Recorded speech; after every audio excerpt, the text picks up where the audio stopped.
Welcome to the Superconscious Success Podcast, where Jen and her Superconscious Success family co-hosts bring you valuable content each and every week on topics relating to manifestation, spirituality, and most of all, using your superconscious to manifest success in all areas of your life. Now on to today's episode. Hey there, Superconscious Success fam. Just before we get into the interview, this is just a brief message.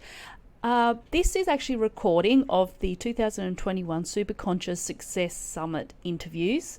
If you do want to check out the introductory for all of the guests, then you can go across to our Superconscious Success YouTube channel where you'll be able to find all the introductions. These particular podcast interviews will be the interview only.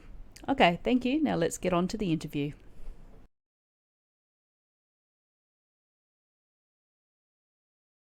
Hey there, Superconscious Success fam. Welcome back to another episode of the Superconscious Success Super Summit. Today we are back with an amazing guest called Clint Adams. He is all the way from Queensland, Australia, and my home country. And he is a former police officer who is now talking about resilience and overcoming adversity. And in this interview, we're going to be talking about bullying. So if you have not yet seen Clint's introductory video, head across the Superconscious Success YouTube channel and check it out, because he tells his story as to how he's come to be doing what he's doing right now.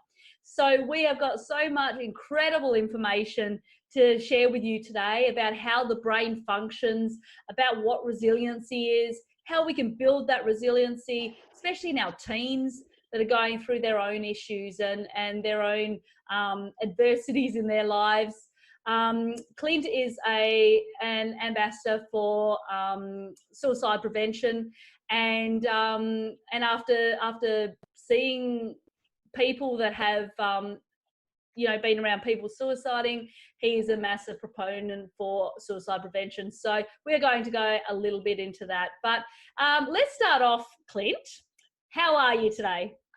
I'm great, Jen. I get to talk to you. It's always a pleasure. Oh, yes. It's great to talk to you too. And it's great to talk to fellow Aussies that are out there making a difference. So it's so funny because I speak to so many people from other countries around the world, and I don't notice the accents. But when I speak to my own fellow Aussies, I notice the accents. I know what you mean. It is so strange because like, to us, we don't seem like we've got an accent, but when we talk to other people, especially on platforms like this, you notice the difference. Absolutely. I agree. But it was great to have you here. And we're going to start off by understanding a bit about fear and anger. So can you explain the difference between the blue brain and the red brain, and how both parts of the brain actually relate to fear and anger? Sure. Look, red brain, blue brain is a bit of a project that I developed over the years. I used to be a counsellor, for the people that haven't seen my bio thing. I used to be a counsellor, and over the years I kind of worked on trying to, I hate to say this, but dumb it down for the average person and not have to focus on talking about neuropeptides. And there's a lot going on in our brains. There's a lot of information out there, academic information that's, maybe not what everyone needs to hear, but effectively I try to make a lot of that information practical for the average person and really work on that. So when I developed what I call red brain, blue brain, which is a kind of session I run, which leads into a lot of other sessions, and I'll explain why that is, and this is where fear and anger comes into a major part of it. So for me, I call red brain any kind of amygdala-driven thinking. So for people that don't know what the amygdala is, it's a very small part of the brain which is linked to our fight or flight kind of natural instincts, but also it's kind of the emotional center of our brain. So when we experience highly emotional things, events, whatever, it actually has an imprint in that part of the brain, and that part of the brain gets activated. There's lots of information that show that when the more you use it, like any muscle in your body, the more you use it, that part of the brain will get bigger. And what they find, if your amygdala gets bigger, you'll actually are more likely to suffer stuff like depression, anxiety, and all this stuff. So there's very strong information that show you don't want to have that growing and being a massive dominant part of your life and how you interact and that kind of stuff. So in a nutshell, it's saying emotions aren't bad things. They give you messages, but you don't want to be stuck in that space. So if I use PTSD as an example, someone's had a bad traumatic experience, if they keep reliving that memory that causes them fear or anger or whatever those highly emotional things are, they get stuck in that pattern, and the amygdala keeps growing, and it experiences that as if it's another event again and again and again.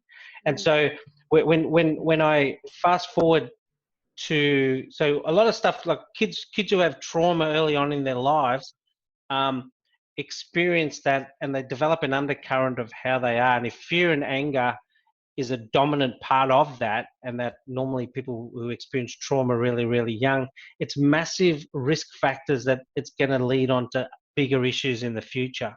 When I deal with adults, fast forward now with adults, I'm dealing with people at the workplace. I find a lot of people, even in their 50s and that kind of stuff, when I run the red brain, blue brain and explain to them that, sorry, I didn't explain the blue brain part. The blue brain part is using what I call the frontal cortex or the prefrontal cortex, which is us problem solving, is where we do our imaginative thinking, is where we assess and think back and reflect on what we could have done better, what we can do better in the future, and all that kind of stuff. So it's kind of our solution-based part of the brain. So I don't go into the nitty-gritty of, the amygdala and neuropeptides. I go red brain, blue brain, so it's kind of easy to understand.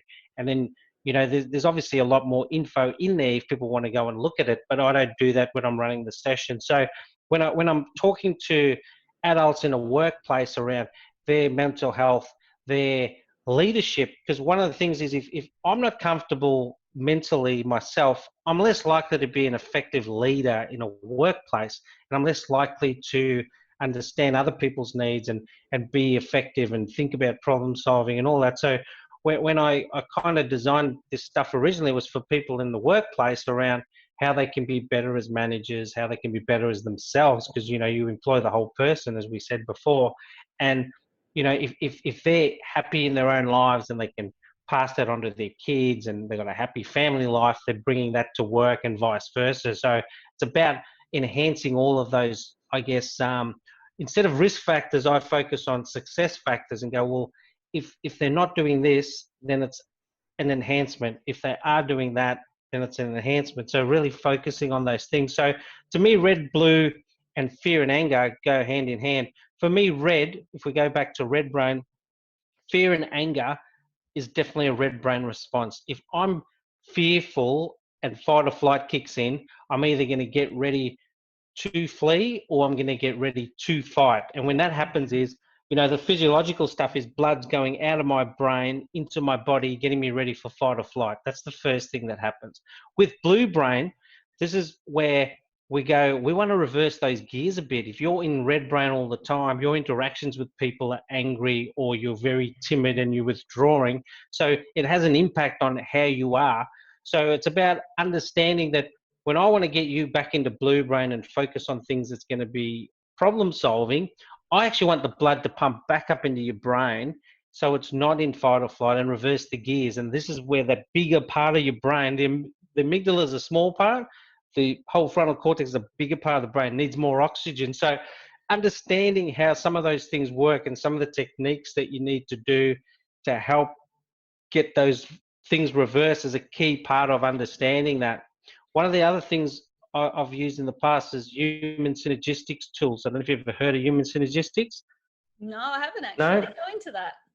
So Human Synergistics is a company that run, they're based on Maslow's hierarchy of needs. I won't get into too much detail, but what they do is they assess, it's a management tool, and they assess managers all around the world, and they have this massive norming group, 177,000 or whatever it is. Wow. And they compare every manager. It's a 360-degree tool. So this is what other people observe of your behavior as a manager. So your own manager, your peers, and the people that report to you. But one of the key findings of all the statistics is they show you what's the most effective profile and what's the least effective profiles. And the common theme that comes through is that the least effective profiles are the ones that are steeped in fear and anger. So the highly aggressive manager, Yep. one of the worst. They're the natural yelling at everybody, treating people like crap. Yes, they get some results, but they have lots of issues. And then you have the other side, which is your flight manager, highly timid, really wants to be a good people pleaser. Everyone likes them. They think they're nice, but they're not effective. So, you know, So the first one's based on intimidation, and the second one's based on passivity, or just trying to avoid confrontation. And neither of those strategies, they may work for a very little bit, but neither of those strategies work for a long period of time.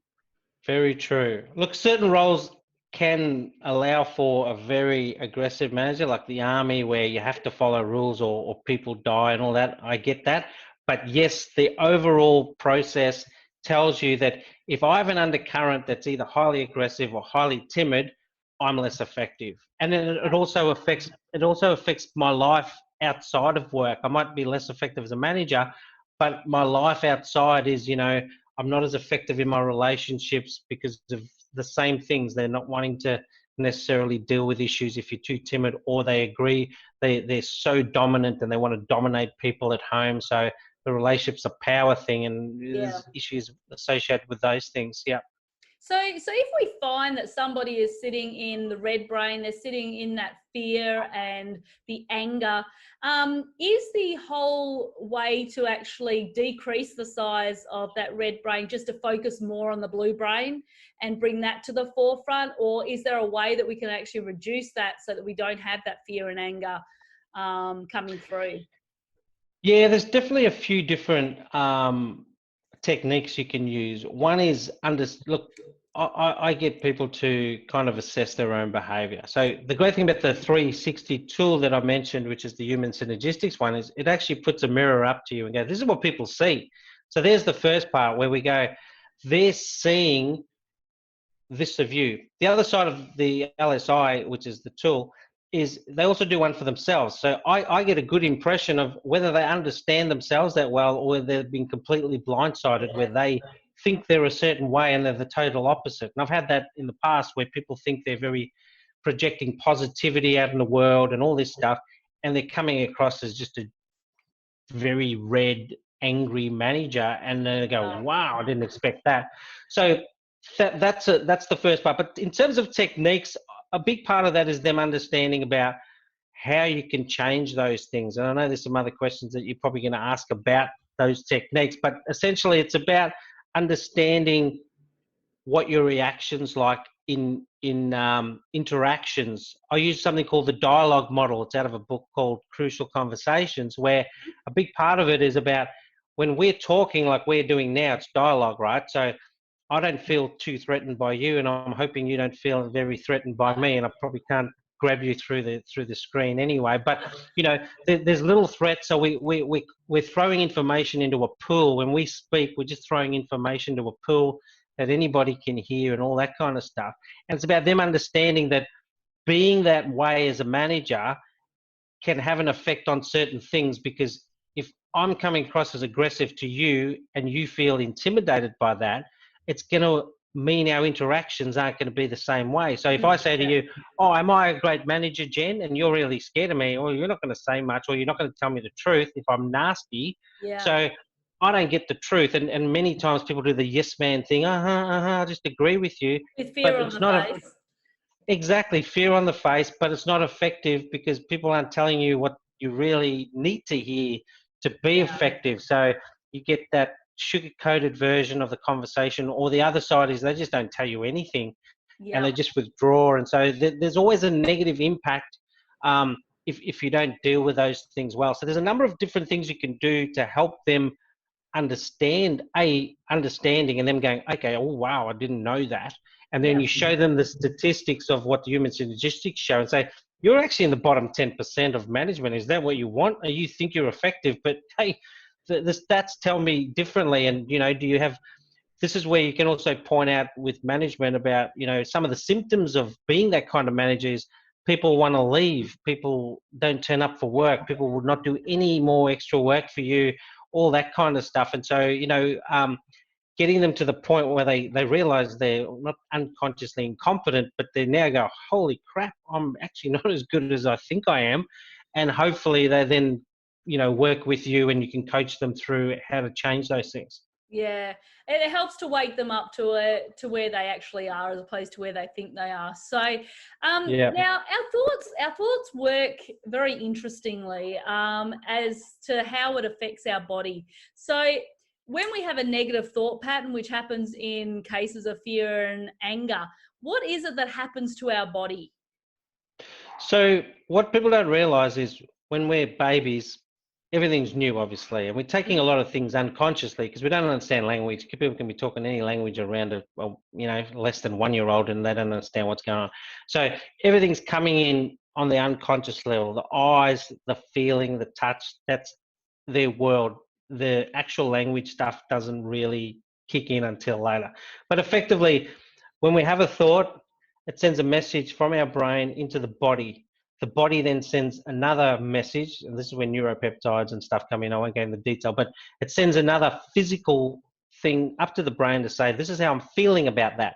The Yeah, brain then computes that, and ultimately your brain and your body are calibrating whether I'm feeling happy, sad, whatever, over time. And obviously, as we get older, this little interactions happening thousands and thousands of times, and we build up an undercurrent of certain things in our bodies. And what we think we logically make decisions with our brains, but we actually make decisions with how we feel, which is in the body, which is when when we talk about meeting people for the first time and you go, oh, I don't feel right about this person.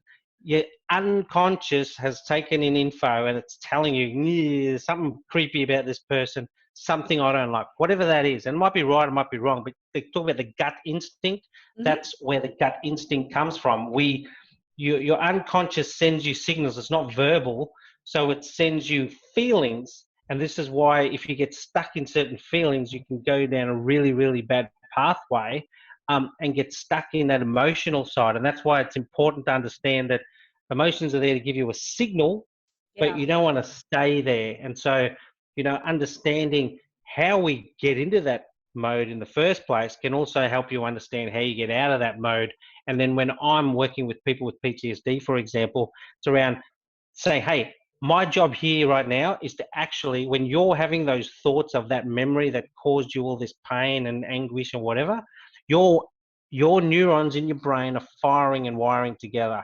And every time you think about it, it's the same pattern. The more that pattern happens, the more they fire together. It means that you're creating a pattern of that thinking. What we're trying to do here to change that, because it's taking you to a bad place, is to slowly break those same wiring and firings together. So this is where understanding red brain and blue brain is so important. If it's taking you to red brain all the time, I need you to do certain things that can help you get into blue brain. One of those things is just to do a simple thing like a thoughts diary. When that thought pops in your head, write it down. All I'm doing here is what normally would wire and fire and make you go down red brain. Now you wire and fire, you've interrupted it, not all the way, but you're going, I'm using analysis work. Again, the blue brain, which is that prefrontal cortex, is where we do our analysis work, forces blood to pump back up into my brain because I'm doing analysis work. As simple as it is about writing down those thoughts things, it's breaking a pattern. And then the next step is to break that pattern further, elaborate on those thoughts next week. yeah. And then, do something physical, like even something like centering or wiggling your toes, making you consciously think about doing something else makes those interruptions further and further apart. And so slowly you're changing your scope onto being problem solving. And so that's kind of, a really important factor in what we want to do to get there. Yeah, because it's really important that that we don't focus on all these negative thoughts, because what we focus on we attract. We know that when Yeah. you talk about law of attraction, when you talk about the when you talk about how the brain works. And Yep. so I love the whole idea that when you're in that negative thought pattern, that we interrupt that and we Yep. start to think about or start to do something that goes, oh, okay, I've got to take my attention from that Because Yeah. sometimes we will sit there for ages just focusing on something which is of Yep. absolutely no value to us.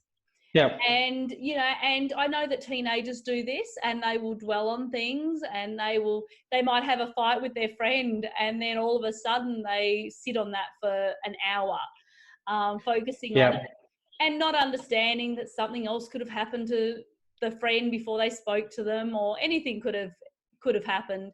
And that's an important point. Sorry, I don't want to interrupt you, but that's an important point, that your frontal cortex as a teenager is not fully formed until Yeah, adulthood. So you're dealing with, they don't, I won't say they haven't got the capacity, but they don't have as high a capacity to do some of those things. So, as a absolutely. parent, you've got to be aware of those things too. Yeah, I often say that they don't actually have their brain fully developed until they're about 24. And so, this is when they make risk-taking behaviors. This is when Yes. they start to, try to foster independence, but don't realize that they're not actually, their brain is not actually at the capacity to be able to make smart decisions. And Yep. it's so yes, it is an interesting time. But when we're talking about teenagers, and it's very important as a parent that your teenager feels comfortable coming to you and talking to you, especially about things that are happening at school or happening with their friends. When my daughter was going through it, she would come home and she would tell me about it. How important is it to create that safe space?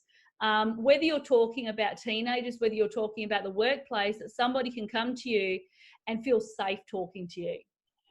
Yeah, look, I think no matter which way you look at it, Mm. there's been studies all around the world, and people that feel safe are more likely to not only talk, but they'll interact at a better level. Mm. Psychological safety, Google did a thing not long ago looking at what makes great teams, and psychological safety was at the top of that pile.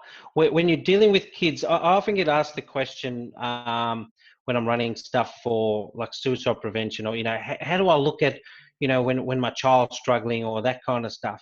And I'm like, well, look, there's obviously the common stuff that people are aware of. They've changed what they're doing, or they're not looking after themselves and all that stuff.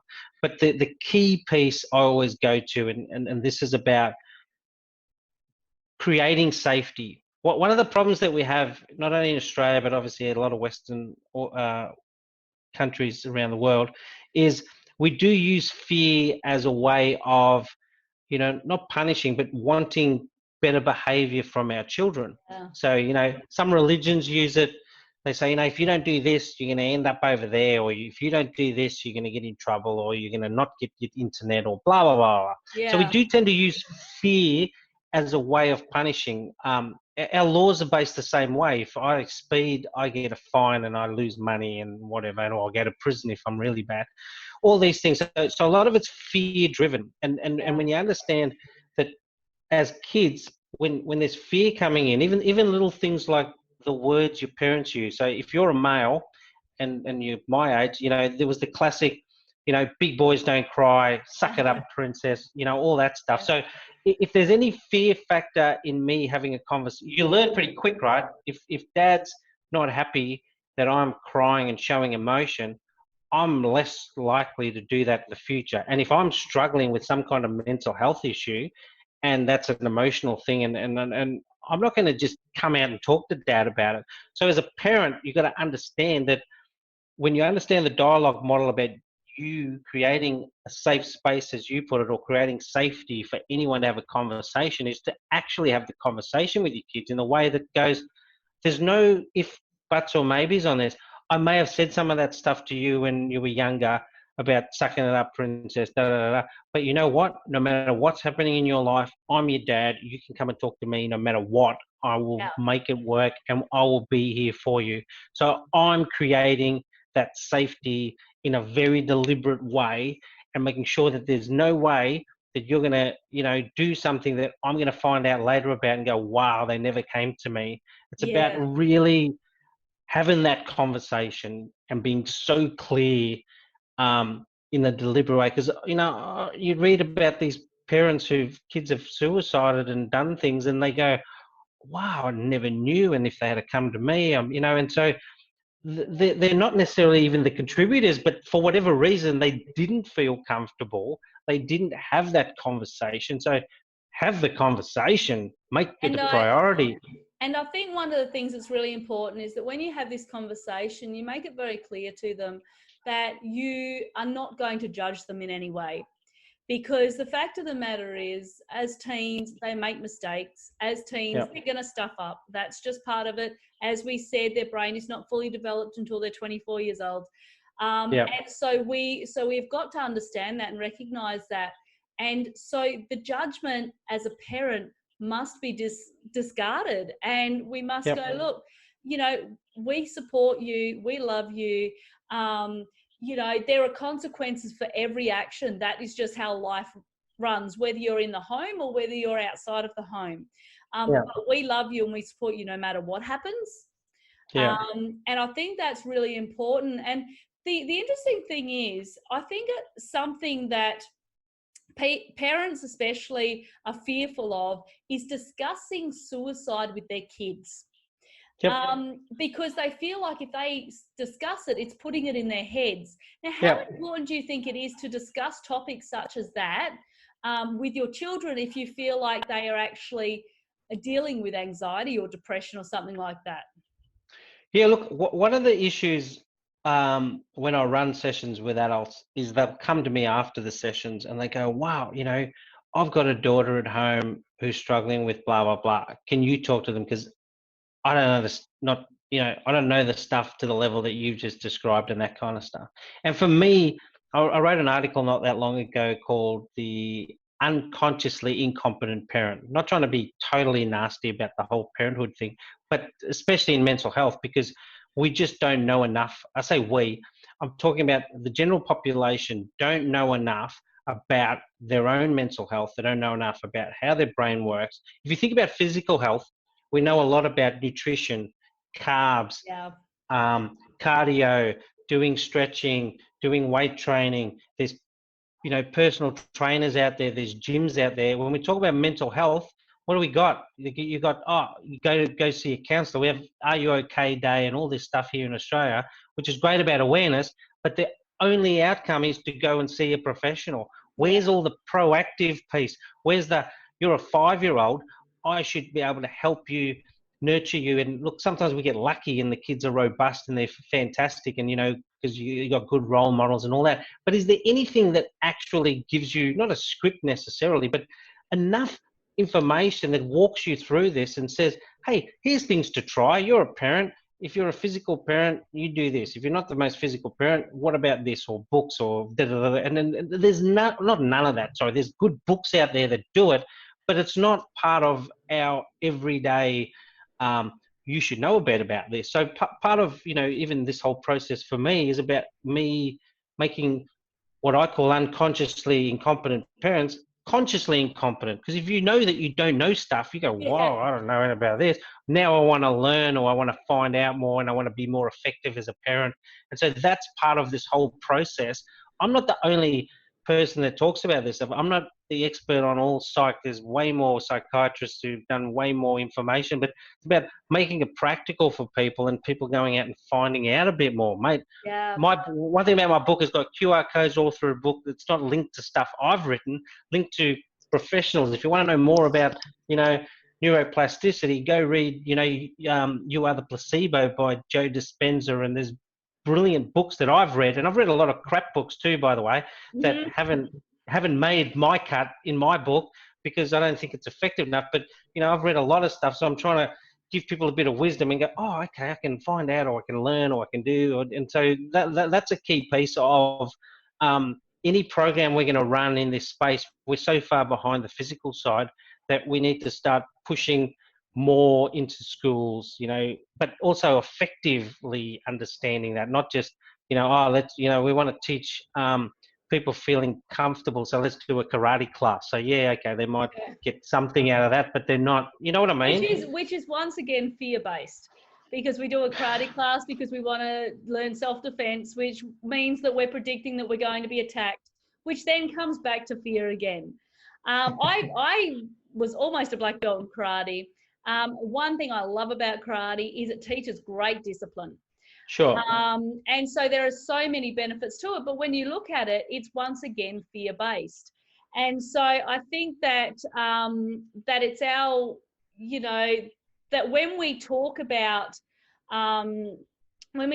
our kids, and this is why as the host of Super Conscious Success and my brand, I'm bringing together 6 summits this year. All on different topics. The March one is obviously the Super Summit. That's the 7-day summit, which breaks down many different sections. But then in May, I'm actually doing a conscious parenting summit. Okay. Which is what we're talking about. You're talking about the consciously incompetent parent. But in the summit, we're going to be talking about how parents can consciously parent so that they can start to recognize their children as a learning, because we're often taught that we're the parents, so therefore we know best. But I don't know about you, but I have learned so much from my kids, it's not funny. And so that's a summit I'm really excited about as well, because I think it's something that we need to, as parents, also learn how we can create that safe space through the awareness. Absolutely. The awareness of maybe how they're feeling, the awareness of what they're going through, of the people that they're around. And so something that's really important too is the story that we tell ourselves. Absolutely. So can you go a little bit into the story we keep telling ourselves, we keep reliving it, and some tips and tricks that we can use to change this story and start to become a director in our own lives? Yeah, look, often, and most people that go to a therapy or see a counsellor, they're going there because they have a problem. If you're feeling like life isn't a problem, you don't need to do any of these things. You don't have to change anything. One of the key things I've learned is, when we talk to people or read about people that have had trauma and they've got to a sticky point in their life where they just go, this is not good for me. And they come to that realization and then they make a decision. And the decision is to do something else, whatever that is. I don't want to be in red because I'm only using red as an example, but 99% of trauma is stuck in red. And so when you're stuck in that red brain, it's about understanding that I am not happy in this place. And so when you kind of get to that point and you make decisions on wanting to change things, I do use the you are the director thing a lot with people with PTSD, where I go, let's relive the memory. So the memory that's dragging you to red brain, let's pretend it happened, right? There was one time in your brain that it actually happened and that was done and it's gone. Now your brain is bringing up the memory of that event and now it's a movie. It's a movie because it's not happening now. Your brain thinks it's happening because you're allowing it to happen. So what we're going to do is help you, not trick your brain, but explain to your brain that, hey, I have control. I'm going to change how this plays out. Last time it came across, this person pointed a gun at me and I didn't get killed, but it scared the crap out of me. Now this person's pointing a gun at me. My brain, I can tell you, put a red nose on this guy. Make the little bang sticker come out when he shoots at me. Make it funny, make it whatever. And you can change that and you can do it deliberately straight away. And the more you play that out, the more you're interrupting the red brain response, but you're also putting something else in place. And then from there on, it's about understanding that when that pops in your head, you go into a mode where you replay it. So you kind of give yourself a routine. It's popping in my head, subconscious again, just sending info in there. It's giving me a message. I acknowledge it. I talk to it and I replay whatever I want to replay. So you're creating your own little movie and understanding how, again, I keep going back to wiring and firing. What was wiring and firing before I made that process is now a slightly different version of that.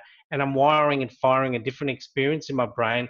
And I'm creating a new sub pattern over here that's more beneficial for me. I can control that. I can make it change. It won't change overnight, obviously, but if you understand the wiring and firing understand the methodology and you're doing those things deliberately, you make the changes. And then every time that you start thinking of it, you've got this new story in your brain, so the reaction is going to be different to that story. Absolutely. So yeah, no, that's Absolutely. fantastic. And what about structural coupling? Can you go a little bit into that? That's an interesting one. There's some people who come into a room and everyone cheer. Sorry, hang on. What's the story goes? There's two kinds of people. People that when they leave the room, people cheer, and people when they come into the room, people cheer. You don't want to be the ones that when they're leaving. So, the energy that we project. There's no doubt that there's energy that people ignite into other people. Some people you just want to be around. You want to hear them talk. You get the enthusiasm. The Tony Robbins of the world, they're all high energy. You just be near them and you feel, wow, that's amazing. And then there's the opposite of that, which is the ones that you go, wow, that person just sucks the life out of you and drives you down, and understanding that. So, look, we control our energy a lot. When we're not feeling well, our energies are down. It's just the way it is. So I'm not saying, there's a big push for, positive psychology, and Martin Seligman talks a bit about this, but he doesn't say you have to be up all the time. We never can be. Things are going to happen in our worlds, but understanding what you can have some kind of control over, what you can affect, how you, focus on being positive. There's pessimistic people. Everything's always a drag, or it's the worst case scenario. Unfortunately, stats show if you're in the pessimistic group, you're less likely to live longer than the ones who are more positive, because they don't see that everything's externally driven. They see that they have some control, and they also see that, hey, sometimes I have no control. So, hey, I'm okay with that. I can't change it. Why am I going to worry about it? Worrying gets me back into that red brain space. Blue brain goes, hey, that shit happened. I just got to deal. I've got to make some things. I've got to do things differently. I've got to pivot. Who thought COVID was going to come? How many people have done better out of COVID because they've been able to go, you know what? Opportunity knocks. I can do this. I can do that. I'm one of those people right now. I was expecting to be, promoting my book all of last year, going into schools, doing all this stuff. None of that happened, zero. And so you kind of go, what else am I going to do? Now I'm doing stuff like this. I did not expect to be on, doing podcasts and talking to people and getting involved in helping other people in their programs and the stuff. So, being able to, and I understand that, there's times where we're going to have tough things happen, but that ability to just go, I need to focus here. I know this isn't good, so why would I stay there? If it's not good for me, why would I want to stay there? And the social coupling stuff is the same. If my energies, because the people that are feeling that and dragging everyone down, they're not happy people. Their energy is low. They're not feeling great about themselves. They're the nitpickers, and they want to pick holes in anyone else's good at ideas in work. And so, you can choose not to be that person. And when you make that choice, it's amazing when you see people who just go, you know what? And they can see it for what it is. And what happens is they actually lift those people up, because part of them is going, I understand that you're stuck. I'm going to help you. If it kills me, I'm going to help you. I'm going to make it contagious the other way. So you come into my room, you go, wow, this place is all right. There's a lot of energy. It's, And that's the thing. And I think that as you are a naturally high vibratory person, the people that come into your world are either ones that are going to lift their vibration to be where you are, or else they won't actually come near you. And this is what I've found as I've worked on myself spiritually and I've built my vibrations up to high levels, is that those that previously would have gotten me down, they're just not in my life anymore. Because it's just because we're at a different vibration. And I think that it's really important that we do protect our energy. It's important. We have a choice as to who we hang around. Exactly. And we have a choice as to whether we want to be in a group that's pretty much arguing over who's got the worst life, or if we want to be in a group that's talking about how great everything is and how excited they are and all that. We have a choice as to who we hang around. I totally agree. So now, when it comes to teenagers and to adults, feelings like shame and guilt play a big part. And what part do they play when it comes to resilience? Look, I think shame is the more sinister one of the two. Yeah, Shame is very much about I'm bad. Guilt is I did something bad, now I'm feeling guilty about it. And I'm not saying, I mean, people can still spiral if it's bad enough, guilty about whatever they've done. With shame, it's a tough one because it's usually um, things happen, and then I look at it through the lens of what other people are thinking about me, and I feel shamed. When I yeah, was dealing with police, for example, who had PTSD, big, tough, burly coppers that you kind of expected, got the very masculine feel, and I'm the rock of the family, and I'm this tough guy, and all this stuff. When they've come across trauma or PTSD where something's happened that's put them in a way where they're crying, they're no longer that person, they mm, really feel a lot of shame. And you've actually got to deal with the shame part more than you've got to deal with the actual issue that happened at the time. And a big part of that is that, you know, lots of things can happen when we go into a shame spiral. What happens is I have the thought, I feel shame, and then it creates anxiety and stress for me, and then my cortisol levels go up, my good hormones and all the good stuff goes down, and so yeah, your body balance is completely thrown out of whack. And when people get into what is a true shame spiral, is the things that can actually help them, like being out with people, being physical, doing what they don't want to do any of those things. So it's everything works against you when you're in a really bad shame spiral. And unfortunately, we talked about teenagers not having the formed brain to think their way out of it and come up with solutions. And then if you throw in that they can't talk to anyone about it because they feel scared, there's all these things that are massive risk factors. Like kids that get bullied, someone shames them or they feel ashamed. They're usually the smaller kid, and so someone picks on them because they're physically bigger and all this stuff. So they feel yeah, an element of shame, or they humiliate them because they're not wearing the right gear. Ha ha, orphan Annie wearing hand-me-downs, or all this kind of stuff. So that shame that we throw in as other teens towards other kids, they have a massive effect, and then they go and they think about it. And now with social media, it's even worse. In my day, you could go home and I had to see that kid till tomorrow. Now yeah, everyone's on social media, on Facebook, and they want to know because the dopamine in our brain says, I want to know what people are saying. How many likes did I get? And so it actually hurts us a little bit. So, there's a lot of those elements of shame that we need to understand. One of the things in my book that I really focus on from a school level is saying we need to do more calibration with other kids at school in having conversations about what's acceptable behavior and what's not, so we can avoid some of this stuff. If we do this early enough when kids are brand new, we're 5 and 6 year old, I don't care what brand Clint's wearing, we don't know each other. It's like, hey, you're a new kid, I'm a new kid, and we all know each other. And if we were interacting at a level where you did something that was nasty to me, let's say because I'm a dark person, you called me something that was derogatory and I didn't like it, normally I wouldn't say anything because, we're kids and we don't tend to do it. But if it was structured in a way at a school level where the teachers are saying, all right, kids, it's the end of the day, it's the last 10 minutes, everyone get in a circle, let's talk about what happened today. Has there been anything that's happened that makes you feel sad, bad, and we're just going to talk about it, and understanding that conversation. And if Clint goes, well, little Johnny over there called me something that wasn't so nice, and he called me this. And then if everyone in the group hears it, it does a couple of things. One, it calibrates to that kid, I don't like it. yeah, Two, other kids hear it, so when someone goes first, they feel more comfortable and more courageous to do it. So we see this all the time. Harvey Weinstein, right? One woman came out and suddenly hundreds came out. yep, Why?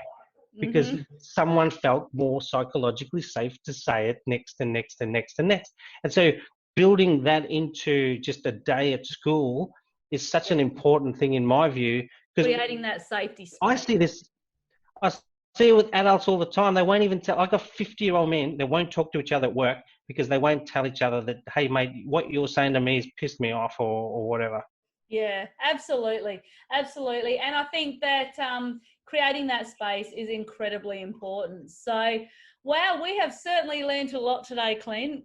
And we have hopefully helped some parents and also some kids and adults out there learn about the importance of resiliency and learn about how our brain works when it comes to stopping the negative thought patterns that are rising up. So I really appreciate you being here with me today. Thank you for having me. Thank you very much, and keep up the great work that you're doing. And I look forward to hearing what's going on in the schools once all that starts up again. Sure, no problem. But before we go, would you like to just, explain to the people how they can get in touch with you and that sort of thing? Yeah, so I've just created a new website. So if you do go on today, it's probably not at its best, but it'll do for now. So it's www.blueflameprojects.com.au, and there's a number of things in there, and obviously what I do as a business in terms of the training and stuff that I run for organisations and schools if they're interested. There's a number of different kind of resources there that people can look at. There's stuff on my Twitter feed which has got a lot of articles and things that I've written and blogs that I've written in the past that people can look at. It's all aimed at obviously helping with resilience and suicide prevention and that kind of stuff. And look, the other thing is hop on LinkedIn if you want to go down that path. But my website does have all my contact details, so if anyone's interested, or otherwise look up the book Lighting the Blue Flame by Clint Adams, and that should pop up as well. And that's available on Amazon, so head across there. And I think it's Kindle and print book. Yeah, because it's a British publisher that I'm through, there's a bit of issues getting physical books out. So Kindle might be the quickest option if people, aren't too fast. I personally like to have a book in my hand, but some people are okay with Kindle. But look, if you want to get it quicker, that's probably the way to go, especially here in Australia. If you live in Britain, then it's probably easier to get. Yeah. Fantastic. Well, thank you so much for your time today, Clint. Thank you. And we'll keep in touch. Sounds great.